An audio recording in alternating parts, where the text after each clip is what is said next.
What's up, everyone? Welcome back to Rage Quit Report, the channel where we dig through the gaming industry's garbage and point out the smell.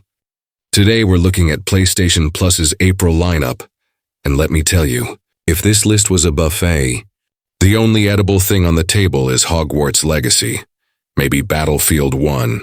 The rest, I've seen mobile ads with more promise, alright? So the headline grabber here is Hogwarts Legacy. Solid game. If you haven't played it yet, this is a decent excuse to finally jump in. Battlefield 1 also shows up. And even though it's old, it still slaps harder than most shooters out right now. But after that, man, we go from okay, this might be worth it, to why is this even on the list? They're hyping up stuff like Blueprints and Lost Records Bloom and Rage Tape 2, like we've all been waiting for these with bated breath. Never heard of them, don't care. If you have to explain the entire plot in a paragraph just to get me mildly interested, you already lost me. Blueprint sounds like some indie dev played too much Myst and thought, what if we made this slower and more confusing? Lost Records Tape 2, bro? We're doing episodes now? I came here for games, not a Lifetime miniseries set in Michigan with punk bands and trauma flashbacks.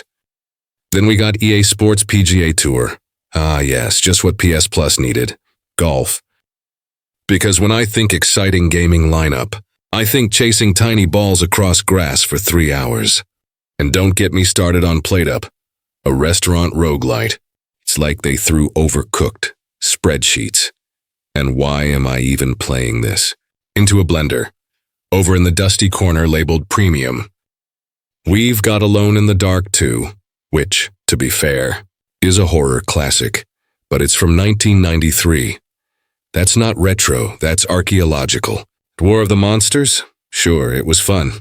In 2003. You're telling me this PS2 re-release is supposed to justify a higher subscription tier? Nah man, that's not premium. That's PlayStation selling you old homework with new font. Look, I'll give them this. Hogwarts Legacy is a good pull, and Battlefield 1 is still solid. But let's be real, that's 2 actual games surrounded by filler. This lineup feels like someone at Sony threw darts at the indie aisle on Steam and said, yeah, that'll keep them quiet. They act like slapping a few narrative walking sims, and 1 golf game into the catalog is some kind of gift. Spoiler alert, it's not. It's a pile of games you'll scroll past in the menu on your way to play Spider-Man 2 again. So here's the bottom line. PS Plus in April? It's like digging through a bargain bin. Yeah, there's a couple gems, but most of it is just slop. They need to stop padding the catalog with games no one asked for and start delivering actual value. But hey, maybe I'm wrong.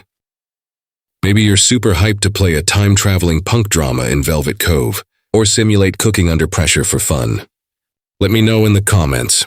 What do you think, solid lineup or total filler? And if you're into no-filter gaming breakdowns that actually say what you're thinking, smash that like button, subscribe to Rage Quit Report, hit that bell, because I'm not here to coddle Sony. I'm here to call them out.